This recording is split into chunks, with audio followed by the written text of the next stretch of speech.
Bum bum bum bum bum bum bum bum. Bum bum bum bum. Bum bum bum bum bum. Oh, this would be great ASMR. If you don't know what ASMR is, you gotta Google. See, what did I get? Look at this. Yes, it's Dave Rubin's new book. It's called Don't Burn This Book. I will be talking to Dave Tuesday, and we'll hear more about this, but I'm going to do my homework first. Hey, how's it going, everybody? What a day. Do you remember maybe a week ago, I told you that the next couple of weeks would be insane, but it would be insane in a good way. I'm not sure that's 100% true, but it's definitely true that the past week or so, it's just been crazy. And of course, one of the things that's making it interesting is this General Flynn stuff. Now, I hope you're all up to date on this, because there's something so perfect about this day, if you've been following the whole Flynn saga, because, it was early on, it was rumored that he was just sort of framed and they were just trying to take him out or get some dirt on Trump. And I remember when I first heard it, I said to myself, well, yeah, maybe, but it didn't seem totally credible when I first heard it. And partly because who does that? Who just decides to take out a general because he's part of a campaign? And part of it is, in the back of my mind, I was thinking, if there's somebody you're going to try to take down, if you had to pick anybody in the world, let's say in the United States, and there was somebody you wanted to take down, and there was somebody that if you tried to take them down, you might not have finished the job. Who would be the worst person to try to take down and not quite get the job done? Well, maybe a top military trained mind of the United States, possibly a general. That would be a really bad person to try to take out and not quite get it done. So today the big story is that some of the notes have been revealed, the handwritten notes from the time of the interviews and before. And I think it was lawyer Baker's notes who said, if you haven't seen this story, it's just going to make you laugh, because everything is a Dilbert cartoon ultimately. Maybe it's just my filter on the world, and why wouldn't it be? But I just see the world as this giant Dilbert cartoon. So where the rest of you see important people doing awesome things because they're strangers, you always think that strangers are doing awesome things. It's only the people that you know who are morons and incompetent. And you say to yourself, why? Why is it that everybody I know personally is a moron and incompetent? Well, not everybody, but you know what I mean. But yet, there are people I don't know, strangers in important jobs, and they're so wildly awesome and competent. Maybe not every time. I'm just saying that sometimes it's a little more like a Dilbert comic, no matter where you go. That's my experience. There's no level anywhere, no level where you can get away from it. Case in point. Top FBI lawyer. I think he's an FBI lawyer. But anyway, he was part of this group that was going to talk to Flynn. And he writes a note to himself. And on his note, he writes, what is our goal? Truth/admission, or to get him to lie so we can prosecute him or get him fired?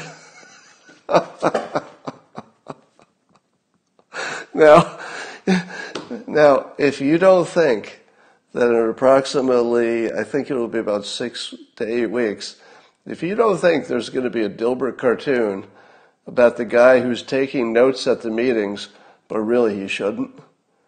He really shouldn't be taking the notes. Because for one, he might not get it right, and then there'd be a record of something that might not even be accurate. I mean, that's a risk. Or you could be in the middle of a plot to overthrow the government of the United States, and one of your treasonous co-conspirators decides to write a note to himself. Note to self. Is this one of these meetings where we're just... Oh, my God. This guy... It's like, can't you just see it? Like if he was at the meeting, I guess you... Can't you just see this guy at the meeting? Question. Clarification. I'm just point of order. I'm wondering if we're committing treason against the United States of America, and this is our first domino, or were we just talking to this guy to try to get him fired? I'm just trying to get on the same page. Are we just taking him out, just trying to get fired, or is this actually connected to our plot to take out the legally elected president of the United States by going through his generals first, literally? And the fact that this guy's at the meeting, am I exaggerating? Is this not a Dilbert comic? That there's always this guy. Can you imagine Brennan and all these other guys who are thinking, I think we got away with it. They're thinking, got clean away. Yeah, it was close. It looked like they were sniffing on our trail there for a while. Looked like they were getting close. But no, we got away. We got away. What? They found what? A note, you say. What was on the note? What?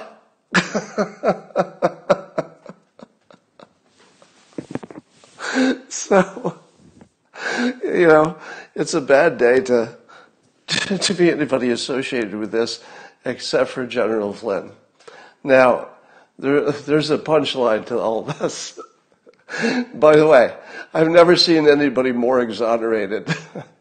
Like, if there was some kind of a Nobel Prize or Nobel Prize for being exonerated, and like it was a scale, and some people were a little bit exonerated, it's like, well, he's not that guilty. Let's exonerate him a little bit. You've got to figure that there's a scale of exoneration, right? Well, this guy just broke the gauge for the most exonerated you could ever fucking be. But it gets better. There's a punchline. The punchline's coming up. It gets better, I promise. So General Flynn, who's having what's got to be one of the best days anybody ever had in the history of days, I'm just imagining, he sends a tweet. Oh, I have dubbed this tweet the tweet of the century. Now, Twitter hasn't been around for 100 years, but still, I'm going to go out on a limb and say that this tweet from General Flynn is the tweet of the century. And I hope you can see it, all right? So I'll just describe it. So there's no words, there's no text. So what you see is just, you're looking into the woods here, and keep watching.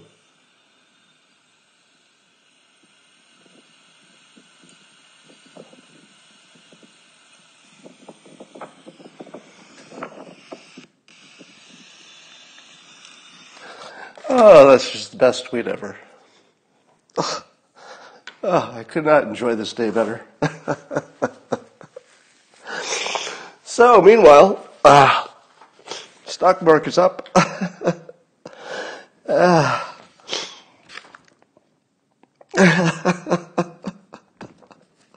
You're laughing about that for a while. Stock market's up. So here's a question that I haven't heard anybody ask.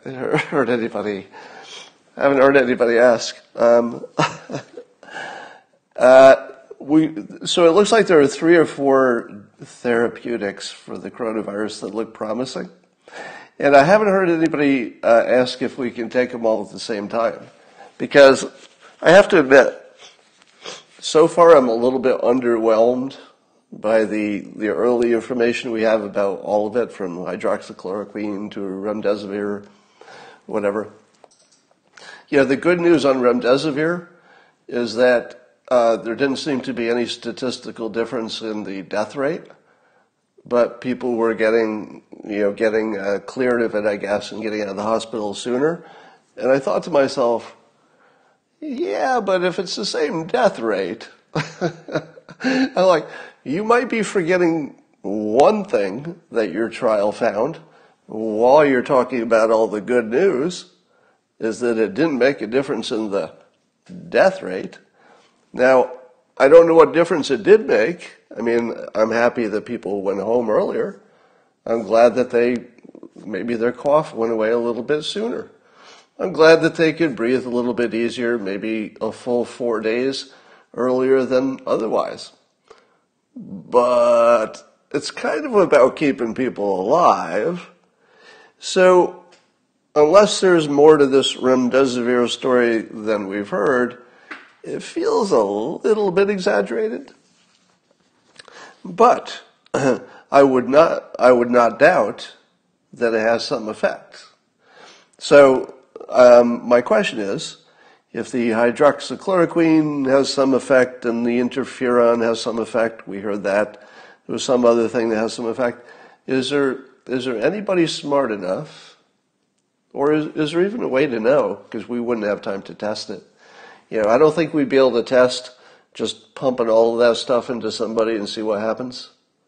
Would we? I mean, maybe we would. I suppose we would test it at the same time we were giving it to people, probably. But, or is this the sort of thing you could run through a supercomputer and say, well, these kinds of things almost never interfere with these kinds of things, even if you add this other kind of thing.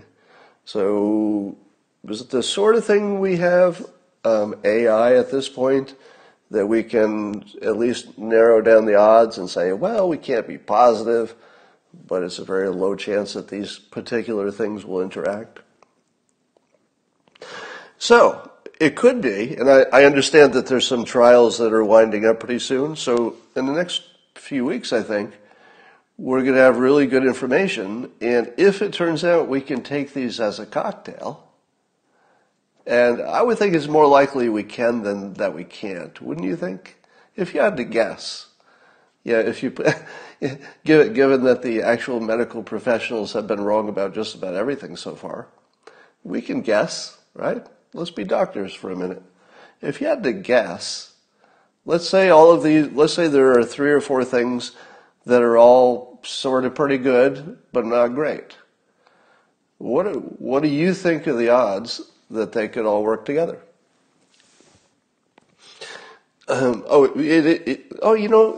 Actually, that's a good point, because here I was assuming that these were new drugs, and therefore there would not be any kind of drug interaction documentation. But of course, yes, they're all existing drugs. So the fact that they exist already means that the drug interaction documentation has been done. But the other one is that other one. But those drug interaction things couldn't possibly already know what would happen with that combination. The odds that combination is actually documented, if there are 3 or 4 of them that have never been used in that combination before.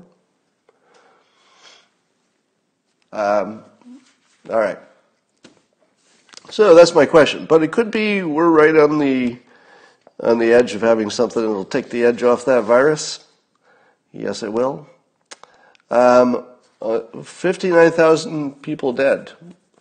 And nobody thinks it's going to let up. So remember, was it only a week ago that people were saying, we told you if it's only going to be 60,000 dead, that's not much worse than the regular flu. But we're going to be past 60,000 tomorrow, and we're not in May. May should have another 50,000, would you say? Do you think the month of May will have 2,000 a day, which is sort of what we've had? Let's say it trails off. Let's say we did get on top of it, and let's say it averages, 1,000 a day when we really get on top of it. We'd still be pushing 100,000 in the best success story, and that's before the summer even starts. But more likely, we're going to blow through 100,000 well before June. And unless these therapeutics really stop people from dying, which was my question about the remdesivir, I don't know. It looks like the plan, if everything went according to plan, I feel like the plan is for 200 to 300,000 people to die. I feel like, without that being actually said. Here's you've heard a lot of updates about testing, and it's probably very confusing to you. And so I did the work of researching it. So I've dug down. I learned everything there is to know about testing, all the various kinds, the different sciences, the kits, where they're made, the swabs, the shortages. I've summarized this for you as testing is bullshit. It's all bullshit. Everything you've ever been told about testing is probably just bullshit, as far as I can tell, because there's certainly nothing happening that has any correlation to what you're hearing. So, as far as I can tell, it's all been bullshit from the start, and I don't see any reason that will change. Now, eventually it will change, but I think it's going to be, I think we're talking months. Everything suggests that will be months. So I don't think testing is going to be the magic bullet, because it's just not going to be fast enough. All right. There's a news story. This is like a classic CNN story. You judge whether it's true. So apparently the president was shouting at his campaign manager, Brad Parscale. He was on the phone, and the aides were in the room, and I guess somebody leaked it. And he was shouting, and he was shifting the blame to Parscale for the lower poll numbers he's getting recently. And reportedly, Trump berated Parscale for a recent spate of damaging poll numbers, even at one point threatening to sue Parscale. Do you think that happened? I don't know. I mean, I suppose anything's possible. And then they say, this is from CNN, it's not clear how serious the president's threat of a lawsuit was. Well, I'm going to take a stab at it. Not too serious, is my guess. I'm just going to, because I'm no strategist. I'm no strategist, but if I were running for re-election, this wouldn't be the optimal time to sue your campaign manager. So I'm just gonna say that maybe the president had that same thought. It's kind of an obscure thought. Maybe he didn't think of it, but I think he probably did. Probably said to himself, I've got this election coming up. Probably not the best time to get rid of my campaign manager. So was there a tense phone call between the president and Brad Parscale? Could be. Do you think that it was captured by this reporting accurately? Probably not. Probably not. Let me read to you the name of the sources. Oh, unnamed. How interesting. The sources are unnamed. It's a story about the president flipping out behind closed doors. How long will it be before the president says, none of that happened? And then Brad Parscale says, that's funny, but none of that happened. Probably tomorrow sometime. Now, I don't doubt that the president yells at, pretty much everybody at one time or another. So that part might be true. Who knows? So Twitter's mad at Ben Shapiro because he had the audacity to consider the costs and the benefits of reopening the economy. And for the sin of including all of the costs and all of the benefits in his calculation, because people were mad at him for other reasons, I guess, he's the worst person in the world, and he wants to kill your grandmother. That makes sense, right? If somebody considers all the costs and all the benefits and says they should be all weighed, therefore, logically, he wants to kill your grandmother. Well, I didn't even know that until today, but I found that on the internet. I cannot speak for Ben Shapiro, but I can say this. The adults in the room, the adults can pick who's going to die. And if nobody else can do it, I guess we have to find some leaders who can. Because we're coming to, decision points. Do you die from the economy killing you? Or does grandma get a few years shaved off? And of course, there's risk to everybody else, and there's the organ damage, and there's a million things. I would guess, without personally asking Ben Shapiro, that if I said to him, Ben, do you think we should consider only some of the costs and some of the benefits, or maybe just look at them all? I'm just guessing. He would say, well, why don't we look at them all, Scott? That's exactly what I would say. I'm just guessing. I'm not reading his mind, so I could be way off on that. But I'm not. So it's just weird to see somebody get pilloried for being the adult. I mean, I give him credit. You don't have to agree with, in fact, I don't know exactly what it is he thinks we should be doing that's different, but you have to appreciate that somebody can say, here's my choice. It's going to be tough on a certain class of people. All things considered, somebody's got to make the decision. That's the way I'd go. Now, even if you don't agree with it, you have to respect that, right? Because that's ultimately somebody's going to have to do that. It'll be the president. But, have some empathy for how hard that is. And if you're not willing to do it yourself, don't feel like you can criticize the president when he doesn't, because he's going to have to do that. That's a super tough decision.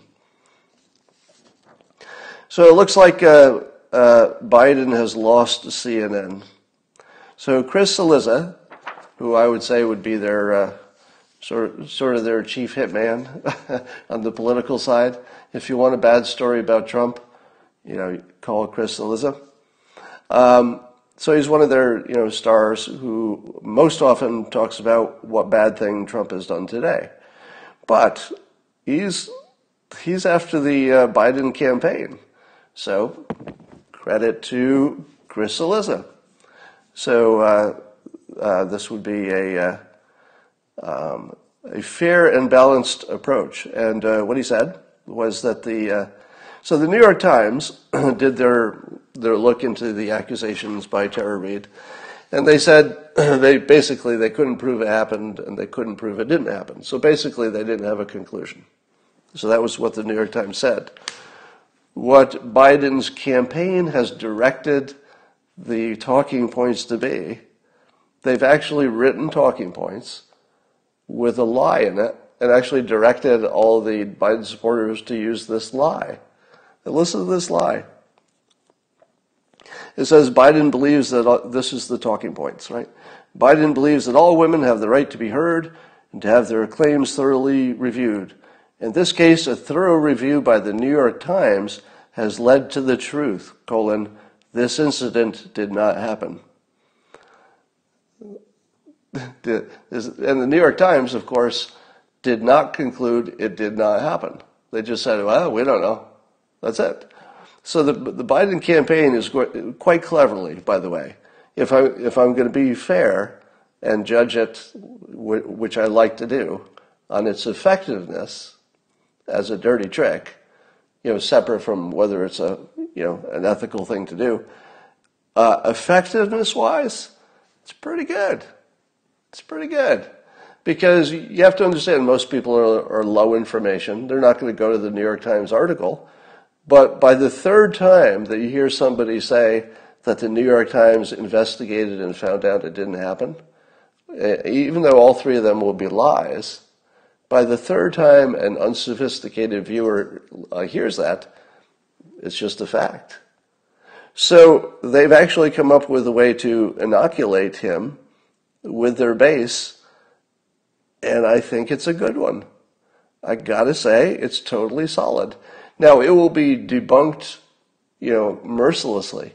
I mean, CNN is debunking it, right? Chris Cillizza is directly debunking it and saying that the campaign is just telling their people to lie and showing you the evidence. I mean, he shows you the actual words. Pretty interesting. But it's totally going to work. Very clever. All right. Here's something I'm seeing a lot of. People saying that the real reason for the coronavirus shutdown or the real reason for this or that is that they want to control you. And it's about power. I don't know that anything about the coronavirus is about power.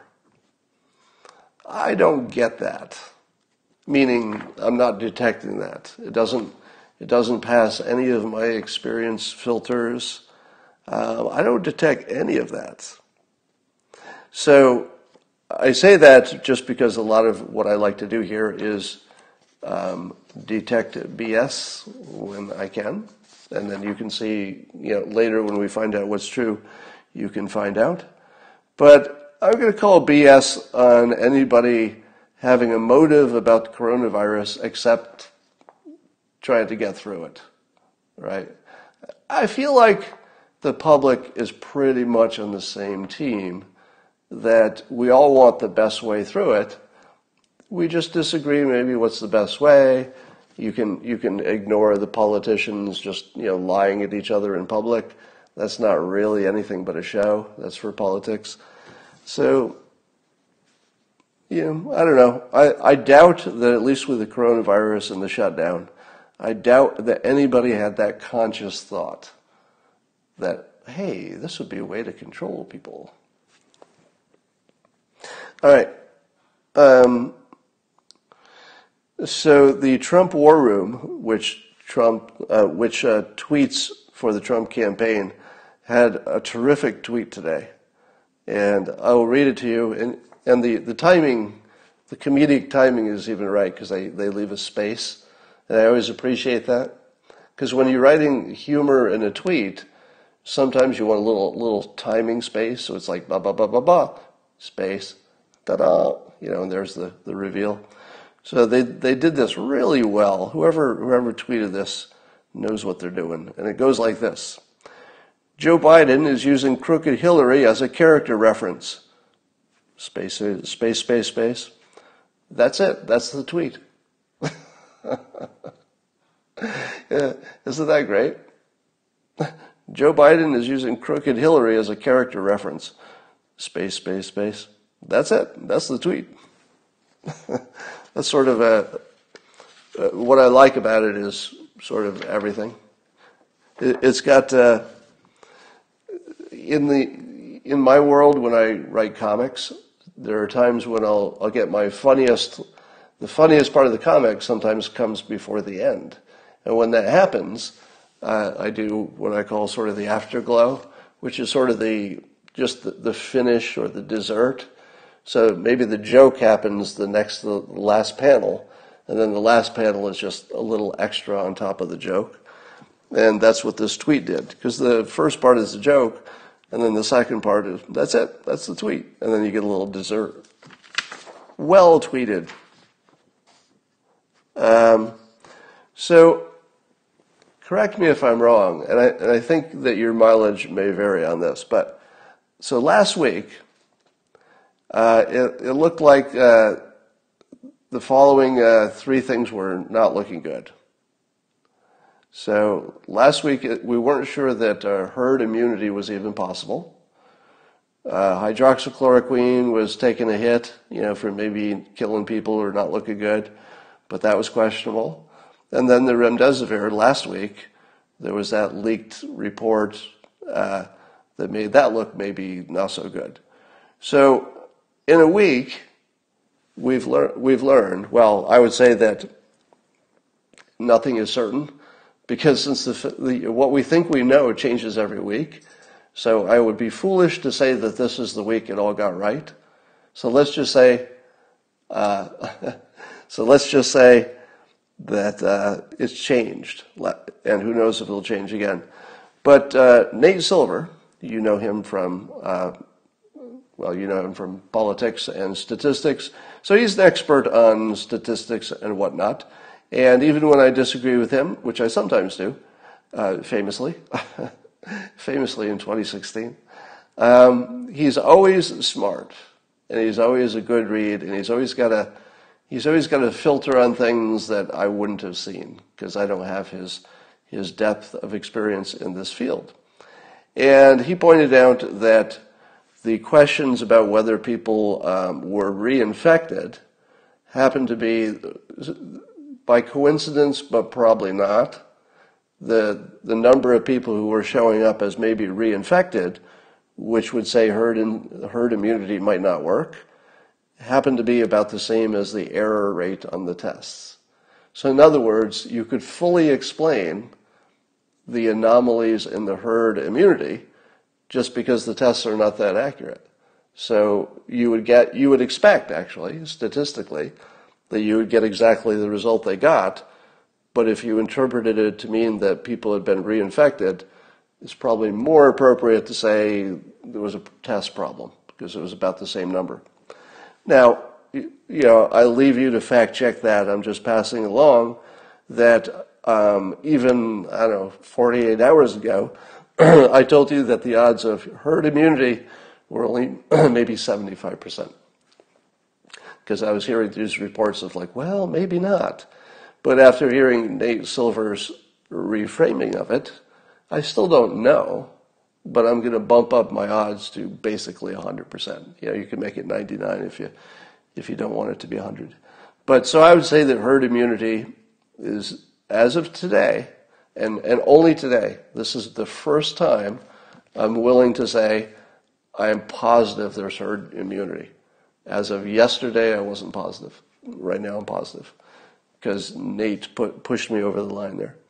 So, and you saw what happened to the stock market, right? The stock market just went nuts. So the stock market thinks good things will happen, but I don't think any of the things are going to be about testing. I think testing will just be the disappointment in all this. There is a video which some of you may have seen. If you get all the conspiracy theory stuff, some of you are always looking in the right places for the conspiracy theory stuff.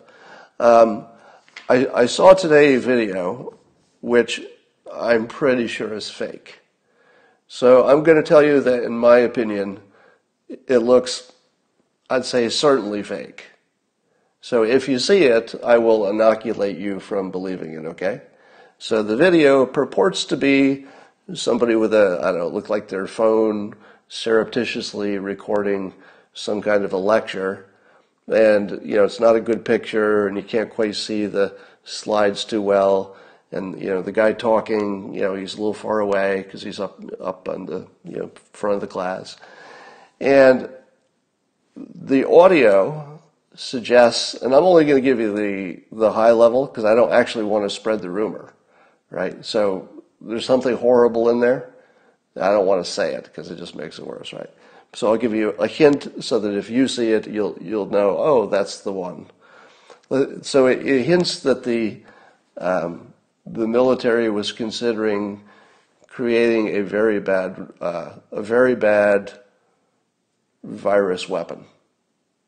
So that's the only thing I'll tell you, right?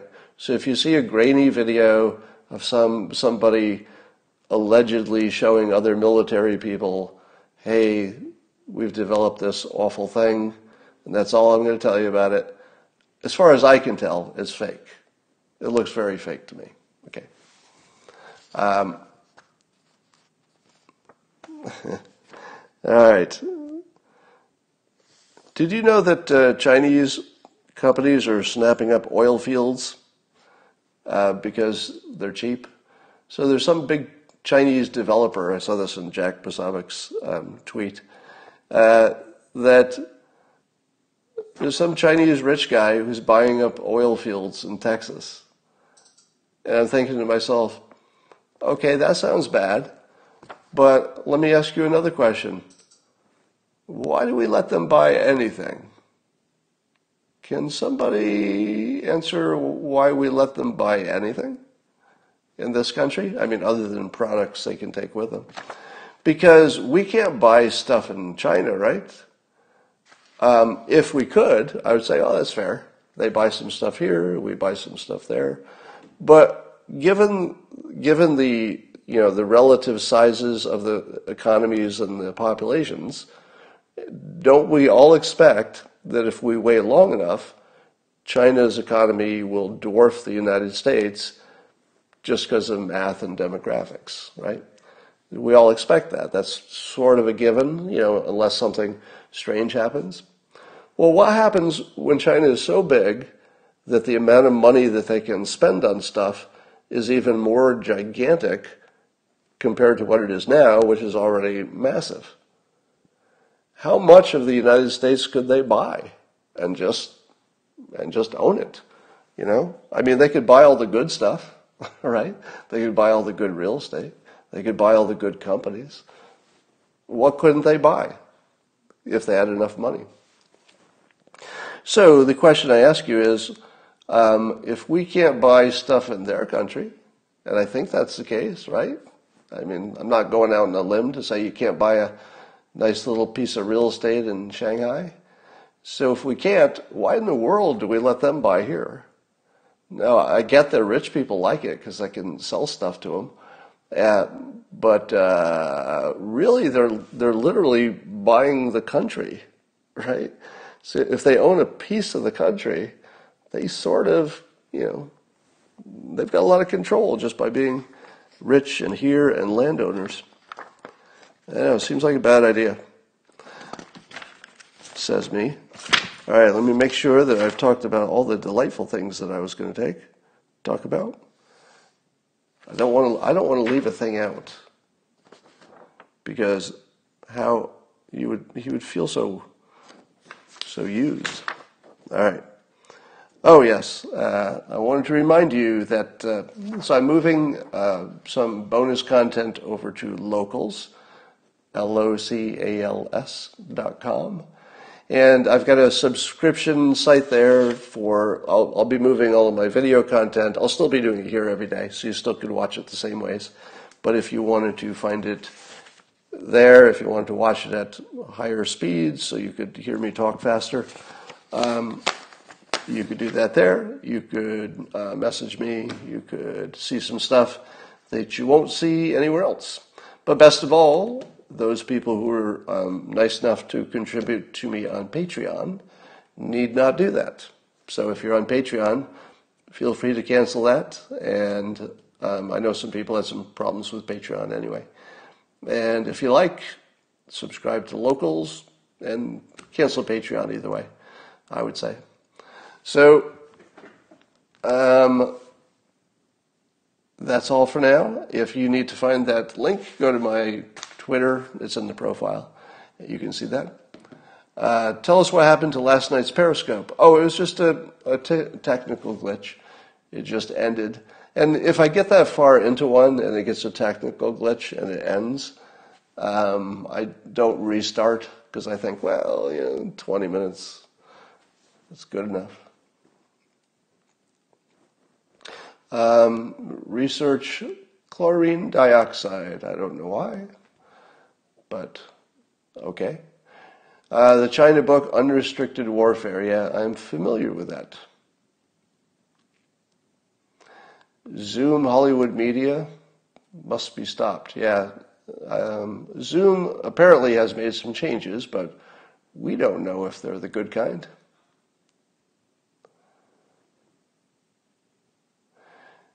Yeah, somebody's pointing out that we're always afraid, the United States is always afraid of some other country, eating our lunch. And it used to be Japan, and then Japan just stopped being such a threat. And then it became China. And is it possible that China will be like the coronavirus, ironically, and just sort of trail off on its own because everything has a season? Well, we'll find out. Meat supply, yeah, I guess the president ordered the unions and the workers to go back to work, even if it's not safe. I don't love that situation, but I don't disagree that the government should use its powers to keep the food supply solid. So this is one of the, this is a war situation.